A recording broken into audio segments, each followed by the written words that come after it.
his season. He's been there for a while. Saw him last year, the year before that. We've had close games with them, and it's just going to come down to executing. What did you learn from the South Carolina game that will help you against this strong passing attack? We're just going to have a lot of communication like we did in South Carolina game. Play aggressive, but also play smart, and play in the ways that benefits the defense, and have everybody working on the same accord. Not just out there on the island, by themselves all the time. You don't want anybody isolated this game, so we're just going to try to work together as a unit. Y'all making it kind of hard to find some possible negatives about this team. Some people are talking about lack of pass rush. What's your response to that? The teams that we have been playing, we haven't been able to get a lot of pass rush. That is true, but we've been playing teams that have been doing a lot of quick game. The ball's in their hands, out the quarterback's hands. Under 2 seconds, it's hard to get to the quarterback, so you have to find other ways to affect them, like batted balls, just trying to break up passes, and just to help out the secondary and coverage and stuff like that. Yeah, Kirby was surprised with Bulldogs' quick release, earlier. How does that affect what you guys try to do as a team, like to have batted balls? That's really all you can do, man. You got to basically pass rush from the line of scrimmage, just try to get back there as fast as you can, and have good pocket push. And really the way to affect him is to make him step up, get uncomfortable in the pocket. That just comes with level pass rush. Everybody, working together in that pass rush game. You surprised you guys only have 11 tackles for loss through 3 games? That's a different kind of stat there. Yeah, I know, man. It's crazy. We really have been getting, teams that will quick game us the whole entire time. Just hitting, quick routes, quick short passes just to get a couple yards. And it's frustrating sometimes, especially for me as a D-lineman. I want to go, make some tackles, make some plays, and do stuff like that. But you gotta play into the defense. You don't want to be out there, trying to be a superhero and basically hurt the defense and hurt your team. So. Jonathan, I'm sorry. I think there's 3 SEC West teams in the top 10. You guys are the only SEC East team in the top 25. Anybody have a chance to get to Atlanta except for you guys from the East? I'm not sure. I can't speak for anybody else's team. We don't really try to look at the rankings and stuff like that. We just take it one game at a time. That's what you have to do. We have a tough schedule this year, so do a lot of other teams, and we're just going to keep fighting through it, one game at a time. You mentioned that teams have been trying the quick passing game on y'all. Missouri had some success throwing downfield last year. Do you expect to see that again? Because the quick game hasn't really worked against y'all. It hasn't worked, yet, but hopefully that we just keep getting better at what we do, and that what they're doing doesn't affect us. Like I say every week, if we play our game, things will go our way. And, we just need to relax and stay composed and play Georgia football. You happy to see the game scheduled at noon? I know Coach talked about the advantage you guys feel like you've got in heat games. Actually, we do practice in prime time heat of the day, which is really good for us.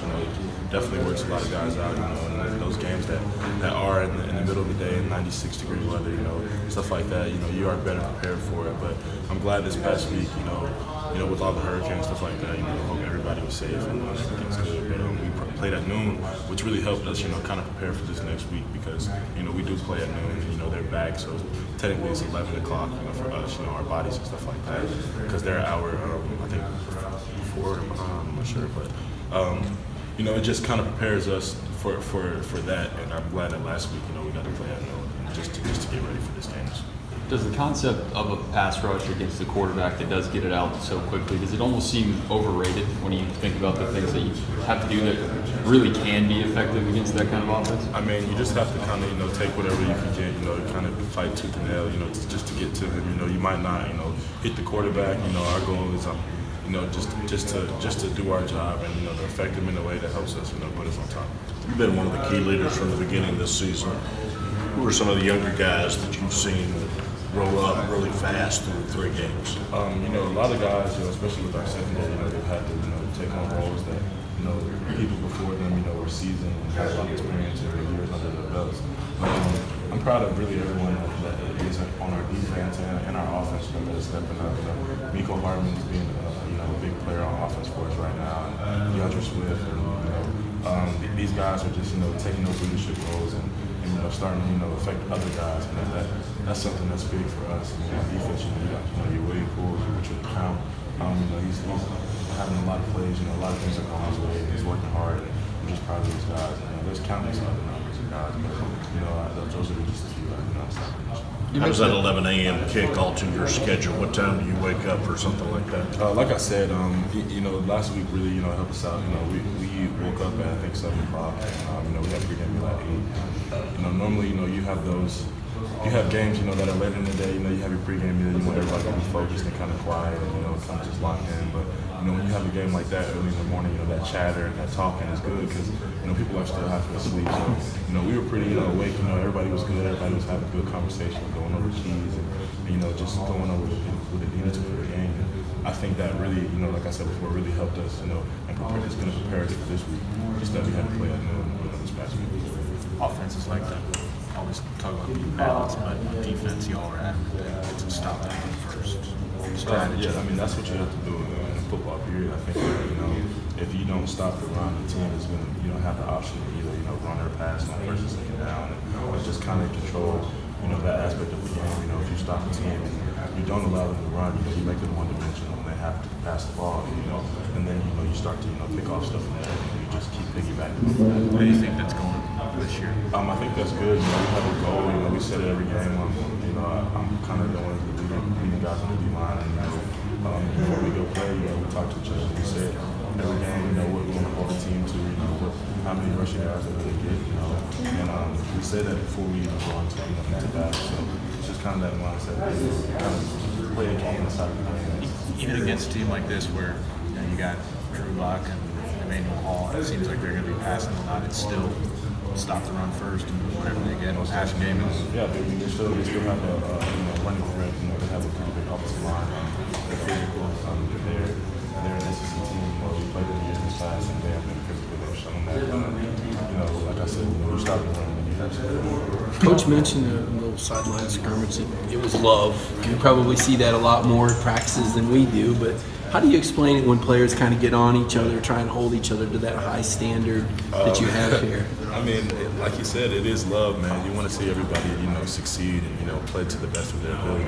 And we have people on our team who notice that, guys can play, better, guys that, they have more potential to do things. We're not going to let them, basically waste their potential. We're going to get on them. And, it is all love, We want everybody to be successful and everybody to, to thrive and, reach their peak. And, that's just what you do. Sometimes it's tough love. Sometimes it's, it's intimate, You just gotta get on people, certain different type of way. But it's never, to penalize somebody, make somebody feel like they're not part of the family, because that's just what it is. But we have a standard for our family, and, everyone has to, play to that standard. And is there more talk after that, or guys coming up going, hey man, here's what happened? Of course. It's football. It's not always going to be, relaxed and calm. There's a lot of stuff going on out there.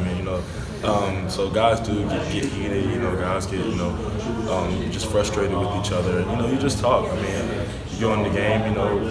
Stuff happens. It's gonna happen. You just keep moving on. It's always the next play. But we go in the locker room and we talk about it. We hug each other. We love each other. You're like, bro, I love you. I'm telling you this because this. I think you can do it this way. And if I can help you get there, let me know.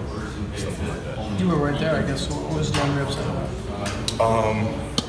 Well, we had kind of a bust on defense. We didn't close as we should have, and they dashed, a pretty good run, and they did it, 2 to 3 times, and the same individual, was not closing. And, we had to address that as a team, and we did. We came back, and we fixed it. That's what you do.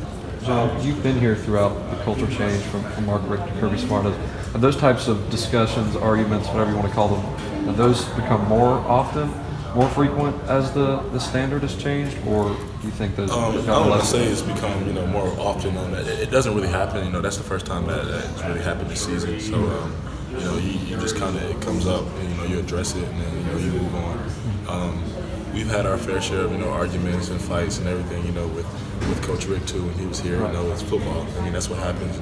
People get frustrated. Like I said, people are going to get upset. And it's a physical game. You just can't let that stuff, get to you and go to your head, because at the end of the day, you are still with your teammates, and that's your family. They go through the same thing you go through every day, and that, that makes a difference. So, it is a little bit more invested, but it's more caring for each other, wanting somebody to be better for themselves, just for the team. Time for one more. Jonathan, kind of a super question here, but how important is it to defend the tight ends in this offense? And secondly, their leading guy, his name is Albert Upwood. So I wanted to see if you could spell his name. I probably 100% cannot spell his name. But he's a great player, man. And we definitely are going to have to defend our tight ends. Like I said, they have a lot of threats in the passing game, whether it's receivers, running backs, or tight ends. The quarterback, Drew Lock, he's a great athlete. He'll make them right. And we just have to read our keys and focus on that. Lock in and go through our game plan in a very rigorous way.